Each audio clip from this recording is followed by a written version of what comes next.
The Hyundai Ioniq Electric gets a fresh look along with some hardware updates. Now, the front end doesn't look quite as elegant or simple as before, but it does have a much sharper image that some people may like.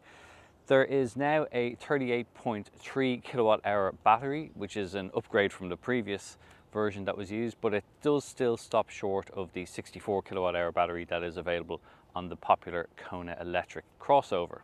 Now, nevertheless, that still does give it an electric driving range of up to 312 kilometers on a single charge, and that's in the WLTP cycle, so it is a slightly more realistic figure. In Ireland, it's only sold in essentially one spec, but it is quite well spec'd at that, and it does still undercut the Kona Electric by almost €5,000. Aside from the styling, there are some bigger updates inside, and they're arguably more relevant to the car. One of the first things you'll notice when you sit inside the Ioniq is just, well, how spacious it all feels actually. It's really nicely laid out. It's got a good driving position. There's electrically adjustable seats, and there's quite a good degree of adjustment both for height and also forward and back. You have a manually adjustable steering wheel here, which is also has quite a reasonable amount of adjustability there for reach and rake. And then you have a multifunction steering wheel design itself. Now, this is covered in leather. It has some silver inserts, and all of the buttons are very easily laid out, quite easy to navigate with just using your thumbs. And then on the back you have two paddles, and these are actually used to adjust the rate of energy recovery or regen, so how much braking that the electric motor applies and then puts energy back into the battery. Now, as this is an electric single-speed transmission, it has a shift-by-wire system, which you can see here. You have your 4 buttons rather than a traditional gear selector or lever. They do free up a good bit of space. The only thing that I found during my time with the car is that going between, for example, if you're doing a turn and you're going between drive and reverse, occasionally you do have to be quite certain about pressing drive. It doesn't immediately move that quickly. So I'm sure over time drivers and owners will get used to it, but it's just something that kind of caught me out once or twice while I was driving the car. You have this nice kind of pad here as well, just for resting your hand on. Just below this you also have additional functions. So this has your drive modes. There are 3 drive modes: normal, eco and sport. You've got front heated seats, and there's also a heated steering wheel on this, which in winter is actually going to be quite a nice function. You've got 2 decent cup holders. There's also a wireless charging pad here. It's good size. It works very, very well actually, because it is at an angle, so as you put your phone in, it tends to keep it on the charging pad itself, so it doesn't move around in the corners. And it's wide enough that I think pretty much anyone other than the largest of smartphones should work quite well. Even if you don't use that, you can still use the either of the 12-volt power sockets or the USB port in the center. One of my favorite features actually is this big storage area. It's really useful. It's a great size, whether you're just chucking a small bag or your wallet or your keys in. It does have a slightly rubberized texture to it, so things aren't going to roll around that much when you're driving. And it's just a good use of space that in other cars would be occupied by a manual transmission. So that's quite useful. Another new feature is this 10.25-inch display. It's very, very clear. It's nicely laid out. They've done a good job, I think, with the infotainment system in terms of the menu layouts and what you can actually see. You've got obviously Apple CarPlay or Android Auto, which is connected once you use the USB port. And all the mapping functions are quite nice. You do have a front display which has different widgets on it as well, and you can tailor this kind of how you like actually. It works quite well. It's quite intuitive to use as well. I do like the amount of detail that it does give you in terms of nearest charging stations and your battery range and all that sort of electrical stuff. There's also flush looking air conditioning controls here, so you have these capacitive buttons all around it. It does make it quite a nice elegant design. It looks all very uniform, so that's quite good too. And although you can't see it today in the daylight, at night there's actually quite nice ambient lighting that comes out from beneath this and across the dash. There is a digital instrument display in front of you as well. It shows you your battery range remaining, a configurable main display in the center, and that also changes depending on what sort of driving mode you're in.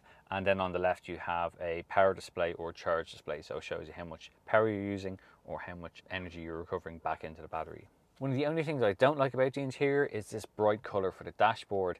It reflects really badly in the windscreen, and even on a dull day you can still see its design and its shape reflected in the windscreen, and just having that in your field of vision all the time, I just kind of found it a little bit irritating. So I would advise to get a dark color for the interior. Despite the sloping roofline of the Ioniq Electric, there's actually a reasonably good amount of headroom back here. I'm just over 5'9", and as you can see, I've still got a couple of inches ahead of me. And then the seat backs are also slightly sculpted in, and you do get this netting on the back, but you've got enough room that you can even get your feet in a little bit under the seats in front if you need to. Now the middle seat is a little bit smaller obviously, but if you don't need to use that, you can pull down the armrest, and there's 2 cup holders there as well. The 2 outer seats also have ISOFIX points that are quite easy to reach in and access. The rear windows are also electrically operated, and there's actually reasonably decent size door bins, easily enough to take a normal size drinks bottle. You do get a decent boot space too. It's 350 litres as standard, and you can also increase that to 1,410 litres by folding down the rear seats. The initial impression you get from driving the Ioniq, particularly at low speeds, is it feels very well built. There's no squeaks, there's no rattles, anything that would be amplified almost by the fact of it being a silent running electric vehicle is not there. It's well made in that respect. Everything has a good quality feel to it. All the plastics even, nothing feels all that cheap inside. So that's really, really nice. All the touch points that you'll come in contact with look and feel spot on for a car at this sort of price bracket. If anything, it's kind of punching above its weight in that respect. You get 3 drive modes in the Ioniq as well, although I think leaving it in normal mode is going to be fine for most people. The eco mode just basically dulls down the throttle response and will probably add a couple more kilometers to your overall range, although I wouldn't really find myself going to it all the time. Bear in mind, you can adjust the level of regen in normal mode with these paddles as well, and you can actually put it into a sail mode, so you can have it completely off, and that will suit some people depending on the topography of their journey. And even on a motorway journey, I tended to use that a little bit more than having the regen, and I was averaging around about 12.5 kilowatt hours per 100 kilometers. And when you are on the motorway, it does have a good adaptive cruise control system as well, so it will keep a set distance to the car in front, so that's quite smart. And it will also regenerate electricity back into the battery when the vehicles in front slow down. Another interesting and kind of neat feature, I think, is that it does monitor the vehicle in front, so if you're a little bit distracted and the car in front is pulled away from a red light, it will give you a little alert on the dashboard, a little beep to let you know that the car in front has moved away, just in case you weren't paying attention.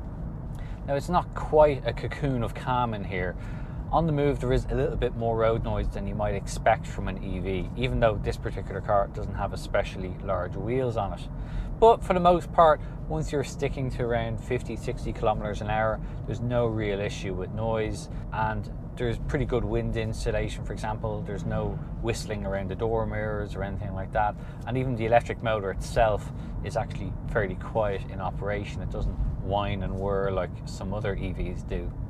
But for the most part, the ride quality is not that bad. It's not super plush, but in terms of driving through everyday sort of urban stuff or in city streets over speed bumps, it does all that stuff very, very well. There's no real issue in that respect. It rounds off bumps quite nicely, so that's fine. And I do like how it steers. It's not a particularly sporty car, bear in mind. This doesn't have the agility of a BMW i3, but it's fine for what it does. With 136 horsepower, it feels easily quick enough for a car of this size. More importantly, it will cruise along at motorway speeds at 120 kilometers an hour without any fuss. It does it very, very easily. A lot of people are going to look at that electric battery and think it's not very big, but for everyday use, upwards of 300 kilometers of range. It's plenty for most people. So that's our review of the Hyundai Ioniq Electric.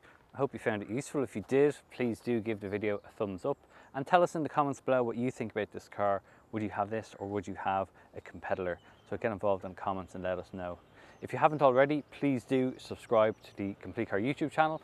And when you do that, if you hit the notification bell, then you'll be alerted next time we upload one of our video reviews. If you want to know more about the Ioniq Electric or any of its competition, do head over to CompleteCar.ie. You'll find very detailed reviews and a competitive analysis of all the cars there as well. Thanks for watching.